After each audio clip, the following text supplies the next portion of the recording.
I regret ever knowing you, Tasha said, laughing as she poured a glass of red wine on her husband's suit in front of her colleagues, every drop a public declaration of his humiliation.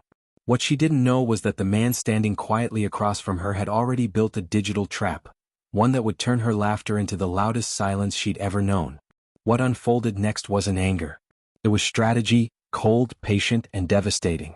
Viewers, have you ever been betrayed so deeply that you stopped fighting with emotion and started planning with precision?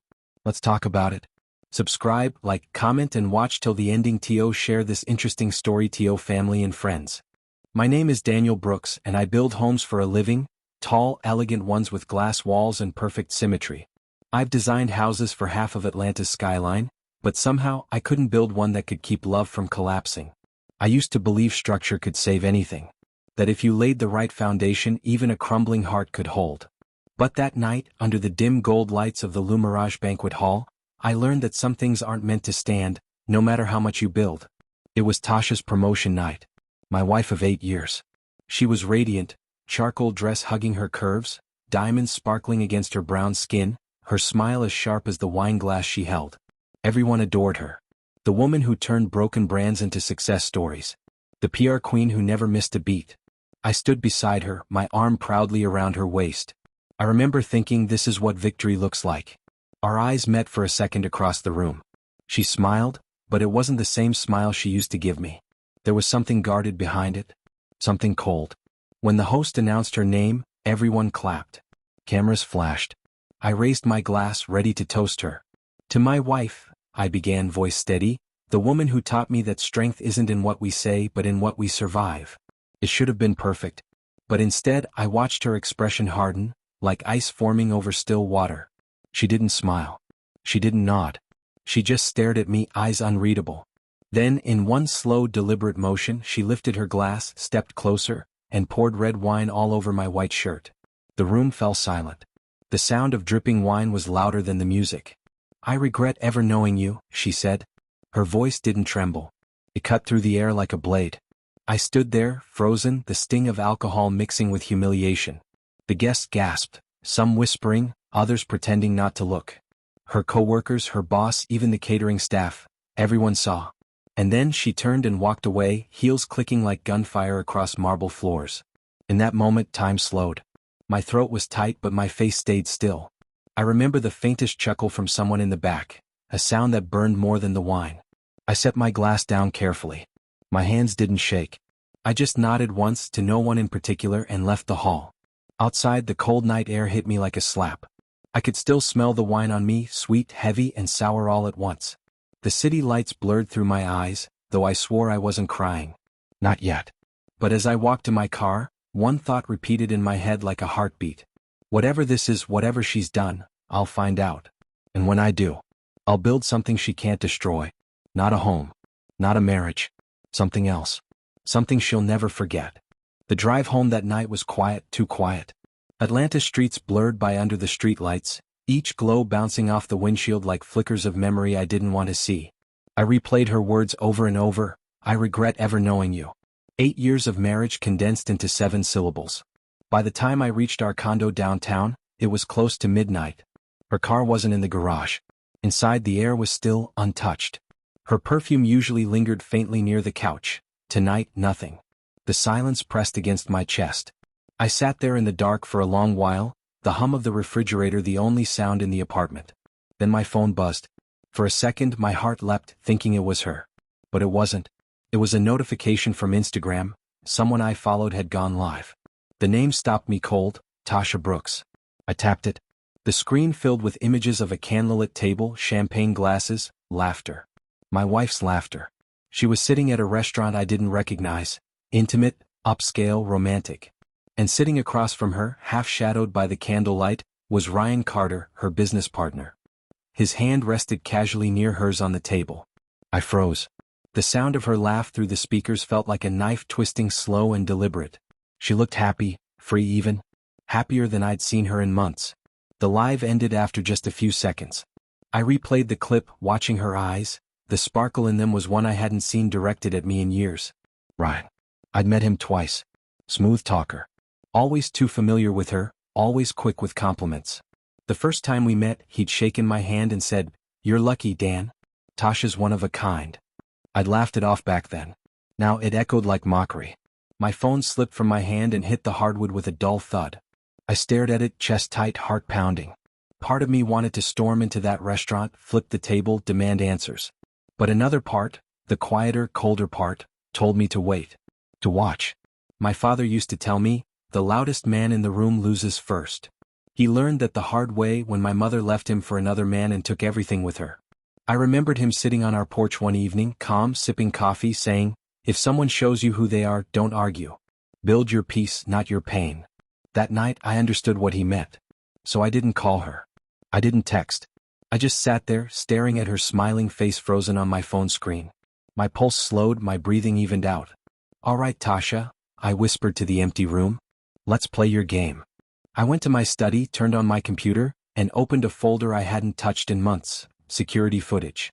I'd installed hidden cameras around the house months ago, after the first lie she told about working late. If she thought she could hide behind charm and champagne, she was about to learn that some foundations can't be faked. Please subscribe as you enjoy the story. The footage folder stared at me from the corner of my computer screen, its tiny blue icon glowing like temptation. But I didn't open it yet. I just sat there, staring at it, thinking about how we got here. How I got here. It's strange, how betrayal doesn't start loud. It begins in whispers. Missed calls. Changed passwords. Half smiles that don't reach the eyes. Little things you excuse because you still want to believe. For months, Tasha had been working late. I'd make dinner, plate it for two, then watch it go cold. I told myself she was chasing dreams. That success demanded sacrifice. But deep down, I knew it wasn't work that kept her out. It was distance. One memory rose sharp and uninvited. It was a rainy Tuesday. She came home late again, hair damp, lipstick smudged. I was on the couch drafting blueprints for a client. She tossed her bag down, avoiding my eyes. "Late meeting?" I asked. She hesitated, just for a second but long enough for me to notice. "Yeah," she said. "Client crisis. You know how it is." She leaned over, kissed my cheek. Her lips were cold. When she went upstairs, her phone buzzed on the counter. The screen lit up. "Ryan Carter, you were incredible tonight." My stomach twisted. I didn't open it. I didn't have to. I turned the phone face down, sat there in silence, and told myself I'd misunderstood. That was 6 months ago. I pressed my fingers against my temples now, trying to push back the ache forming behind my eyes. There had been signs before that, smaller cracks that seemed harmless back then. Backstory always sneaks up on you. When we met in college, Tasha was ambitious, magnetic. She was studying communications and I was studying architecture. She used to say she loved how steady I was, how I saw things in lines and symmetry while she saw them in color and chaos. "We balance each other," she'd said once, lying across my lap on the campus lawn. "You'll build our future and I'll make sure the world knows our names." I believed her. But people change when the world starts clapping for them. After she landed her PR job, after the first magazine feature, after the awards, she started walking faster, talking sharper. Suddenly she was too busy for slow mornings or lazy Sundays. And I told myself it was temporary. Because love, when it's honest, makes fools of us all. I finally opened the folder. Rows of dates lined the screen. I clicked the first one from 2 weeks ago. The video opened with the living room, empty at first, then the door opened. Tasha walked in smiling. Behind her, Ryan followed. He set down a wine bottle. My stomach dropped. She laughed, the same laugh I'd heard on Instagram. She said something and he moved closer. Too close. Then he kissed her. And she didn't stop him. The camera angle caught everything. I exhaled slowly, my hands steady, my heartbeat slow. That was the moment love officially died. Not when she poured the wine on me. Not when she lied. But right there, in my own home. I closed the video, leaned back in my chair and stared at the ceiling. "You built your empire," I whispered. "Now I'll build my revenge." I didn't sleep that night. I sat in front of the screen long after the video ended, watching the glow of the paused frame, Tasha's laugh frozen mid-motion. My own living room had become a crime scene, not of blood, but of trust. The rational part of me wanted to shut the laptop, walk away, start over. But the other part, the part that had been humiliated in front of 100 people, needed justice. Not chaos, not violence. Justice. I opened a new folder on my desktop and titled it Blueprint_Truth. I dragged the video inside. Then I began designing something else. Not a building this time, but a sequence. Every move had to fit perfectly. Every piece had to land where I wanted it. For years, I'd planned architectural projects down to the millimeter. Now I was doing the same, only this time the structure I was building wasn't made of concrete. It was made of revenge. I started collecting evidence. Emails she'd sent from her work laptop. Calendar entries that lined up too neatly with Ryan's travel schedules. Receipts from restaurants she claimed she never went to. And then photos. Screenshots. Patterns. The more I found, the calmer I became. Anger faded, replaced by precision. At dawn I heard footsteps. The lock clicked. She was home. I minimized the screen and waited. "Morning," she said from the doorway, voice casual, like nothing had happened. Her hair was tied up, her makeup wiped clean, but she smelled faintly of Ryan's cologne, a mix of cedar and musk. I'd noticed it before, told myself it was imagination. Not anymore. I forced a smile. "Morning." She eyed my shirt, still stained faintly from the wine. "You should have washed that out," she said lightly. I chuckled. "I'll get around to it." Her tone was breezy, but her movements weren't. She avoided my gaze. She went to the fridge, poured orange juice, checked her phone. She thought she was still in control. That's when I decided she needed to feel what I'd felt: confusion, exposure, helplessness. But I wouldn't raise my voice. I'd use her own world against her. In PR, perception is everything. So I would take her perception and bend it until it broke. That afternoon I called a friend, Marcus, a videographer who owed me a favor. He specialized in corporate presentations. I asked if he could help me edit something sensitive. He didn't ask questions. Later I went through the footage again, cutting it clean, syncing dates, trimming silence. Watching her over and over was torture, but necessary. Every laugh, every touch, every betrayal became another brick in my quiet masterpiece.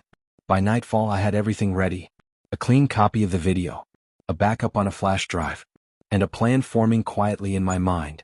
As I sat in the dark, the city lights flickered across the glass windows. My reflection looked unfamiliar, cold, deliberate, almost serene. I whispered to it, "You wanted a stage, Tasha. Let's make it unforgettable." Then I smiled, faint but real for the first time in weeks. She'd poured wine on me in public to humiliate me. Soon she'd learned that revenge, like architecture, is about balance. And I was done being her foundation. The next morning, sunlight bled through the blinds like it didn't know the world had ended. I stood in the kitchen, frying eggs, humming softly, like it was any ordinary Saturday. The smell of butter and toast filled the air, pretending to be normal when nothing about my life was anymore. I heard her footsteps before I saw her. Soft, cautious, the kind of walk someone uses when they're not sure how welcome they are. "Morning," she said. Her voice was careful, rehearsed. She was wearing my favorite robe, the blue one I bought her on our anniversary trip to Charleston. Seeing it on her felt wrong now, like watching a thief wear your clothes. "Morning," I said back without turning around. I placed her plate on the table, eggs sunny side up, just the way she liked them. She hesitated before sitting. "You're making breakfast?" "Of course. We didn't eat dinner last night." I smiled, still facing the stove. She laughed softly, awkwardly. "You're being nice. I didn't expect that after you poured a $200 bottle of wine on my head in front of your boss?" I turned finally, my tone polite, almost amused. "Yeah, I figured I'd balance the humiliation with breakfast." Her smile faltered. "Daniel, I was drunk. I didn't mean." "Don't," I cut her off gently. "Let's just eat." We sat in silence for a minute. Forks clinked against plates. The air between us was thick, polite on the surface, poisoned underneath. She kept glancing at me, waiting for a confrontation that didn't come. She finally said, "I think we should talk about what happened." I sipped my coffee. "We will. But not now." Her eyes narrowed, confusion flickering into irritation. "When then?" "When it's time." I reached into the drawer beside me, pulled out a sealed envelope and placed it beside her plate. "You'll need this." She frowned. "What is it?" "Just open it." Her fingers trembled slightly as she tore it open. When she saw the photographs, screenshots of her and Ryan from my security footage, her breath caught. The color drained from her face. "Daniel?" I didn't look at her. I just buttered my toast, methodical. It's getting cold." She pushed the plate away. "You recorded me?" "I recorded my home," I said quietly. "You just happened to perform in it." Her voice cracked. "This is insane." "You're insane." "Maybe," I said, smiling faintly. "Or maybe I just finally learned from the best PR manager in town how to control the narrative." She stood abruptly, knocking her chair back. Delete it. Please. I'll do anything. I looked up at her then, calm as the surface of a still pond. Don't worry. It's already handled. Her lips parted, confusion mixing with fear. What do you mean? I leaned back, sipping my coffee again, eyes never leaving hers. I said slowly, I'm an architect, Tasha. I don't destroy things recklessly. I build them. And what I've built this time, I let the silence stretch, her pulse visible in her throat, is going to stand forever. Her breathing quickened. Daniel, please. Don't do anything stupid. Relax, I said softly. I'm not doing anything stupid. I smiled. I'm just finishing what you started. She didn't leave that day. I think she was too afraid of what I might do with what I had. Fear looks different when it's personal. It's not screaming or crying, it's quiet. It's eyes darting to your phone every few seconds. It's pretending to breathe normally when you can't. She followed me around the apartment, voice trembling. Daniel, listen, please, I made a mistake. It wasn't supposed to go that far. I didn't respond. I just kept my eyes on the laptop, scrolling through emails, pretending to work. Say something, she finally shouted, tears spilling. I looked up, meeting her eyes. What do you want me to say, Tasha? That I forgive you? That we'll start over? She flinched. It wasn't, she stammered. Stop lying, I said quietly but sharply. You're better at spinning stories than anyone I know, but I watched the footage. You didn't look confused. You looked happy. She broke then. Collapsed on the couch, covering her face with both hands. Her shoulders shook. It might have been guilt. Or just fear of losing control. I should have felt something, pity maybe. But there was nothing. I was empty, carved out. You don't have to destroy me, she whispered. I'm not destroying you, I said. You already did that. I'm just documenting the process. Her sobs grew louder. She begged me to delete the video, to give her another chance, to think of what people would say if this got out. That's when I realized something. She wasn't sorry for what she'd done. She was sorry she got caught. I leaned forward, resting my elbows on my knees. You remember what my father told me when my mom left? I asked softly. She looked up, eyes red, confused. He said, when they mock your pain, don't fight, outsmart. Her voice cracked. Daniel, please, you're scaring me. I nodded slowly. Good. I took out the flash drive from my pocket and held it up. Her eyes widened. Don't worry, I said. I already deleted it from my phone. Her shoulders dropped in relief. Thank you, she whispered. I smiled faintly. It's backed up. Somewhere else. The blood drained from her face. She stood trembling. What are you planning to do? You'll see, I said. Soon. That night, she locked herself in the guest room. I could hear her pacing, whispering into her phone. Probably calling Ryan. Probably plotting damage control. I didn't care. Because the next phase was already in motion. And it would unfold not in our home, but in hers. The world of cameras, reputation, and image. She'd poured wine on me in front of her colleagues to humiliate me. So I decided her redemption arc would end on the same stage she'd once used to destroy mine. A week later, an email arrived in my inbox. Subject, PR Department Annual Showcase. You're invited. From Tasha Brooks. She'd written, I want to make things right. Let's show people we're okay. Let's move forward. I read it twice. Smiled. She thought she could rewrite the story. She thought she was still the narrator. Perfect, I murmured. The day of the event, I put on my best charcoal suit, the one she bought me for her company's gala 2 years ago. As I buttoned my cufflinks, I looked at my reflection in the mirror. For the first time, I didn't see a humiliated husband. I saw an architect about to unveil his finest project. The venue buzzed with conversation, music, champagne. Flashbulbs flickered.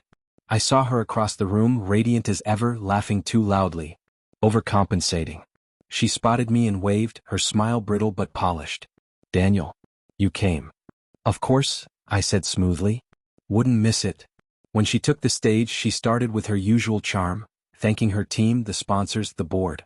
She looked every bit the professional she'd always wanted to be. Her eyes occasionally darted toward me, nervous, but she pushed through. Then she said it. I want to take a moment to thank my husband, for always supporting me even when I didn't deserve it. Polite applause filled the room. I smiled faintly, raising my glass. And then, the lights dimmed. The projector flickered. At first, people thought it was part of the presentation, until the footage began to play. Our living room. Tasha laughing. Ryan's hand brushing hers. A kiss. Gasps rippled through the audience. Her voice broke over the microphone. Stop it, turn it off. But it was too late. The footage played for 20 agonizing seconds, enough to end everything. She spun toward me, eyes wide with horror. I just held her gaze, calm and unflinching. Now, I said softly, we're even. Security scrambled. The screen went black. The room erupted in murmurs and phones recording every second. I set down my glass and walked out, not fast, not dramatic. Just finished. Outside, the night air was cold again. Familiar. Behind me, I could hear her shouting my name. But I didn't look back. Because the foundation had already collapsed. Please subscribe as you enjoy the story. The next morning, her face was everywhere. Screenshots, gossip blogs, TikToks dissecting the PR queen's public breakdown. Ryan deleted his accounts by noon. Word spread through her firm that he'd been fired. She was placed on indefinite leave. I didn't have to lift a finger. The truth did the work for me. When I came home that evening, most of her things were gone. Her closet half empty, drawers open, perfume bottles missing from the dresser. But the robe, the blue one, was still hanging on the door. I sat on the edge of the bed, staring at it. Then my phone rang. A known number. I answered. Daniel, said a trembling older voice. This is her mother. I didn't speak. You ruined her life, she said. Do you understand what you've done? I swallowed slowly. No, I said. I didn't ruin anything. She poured the wine. I just built the table. Silence. Then the line went dead. Later that night, I found an envelope by the door. Her handwriting. Inside was her wedding ring and a note. You win. I hope it was worth it. I turned the ring over in my hand, the metal cold against my skin. Winning didn't feel like victory. It felt like standing on ashes, knowing you lit the fire but still breathing in the smoke. I placed the ring in a drawer, next to the flash drive. Then I sat by the window watching rain streak down the glass, washing the city clean. Maybe that's what this was, a cleansing. Ugly, painful, but necessary. The world kept spinning. Clients called. Projects resumed. From the outside I looked fine. Inside though, something had shifted. Not guilt. Not regret. Just stillness. A month later, I drove past the same restaurant where she'd poured wine on me. The memory flashed. Her smirk, the gasps, the sting of humiliation. Now the tables had turned. I parked across the street and watched through the glass. She was there, sitting alone this time. No laughter, no champagne, no Ryan. Just a woman stirring her drink, eyes distant. I almost felt sorry for her. Almost. But then I remembered that moment at the gala, the way she'd said, I regret ever knowing you, like it was a punchline. I smiled faintly, not from cruelty but from closure. Revenge isn't sweet like people think. It's quiet. It's the moment you realize you don't need to shout anymore. That silence is louder than any scream. As I drove away, I passed a billboard downtown, one of her old campaigns still hanging, her face plastered across it, smiling confidently. The irony made me laugh. I rolled down the window, let the wind take it from me. The past, the bitterness, the ache, gone.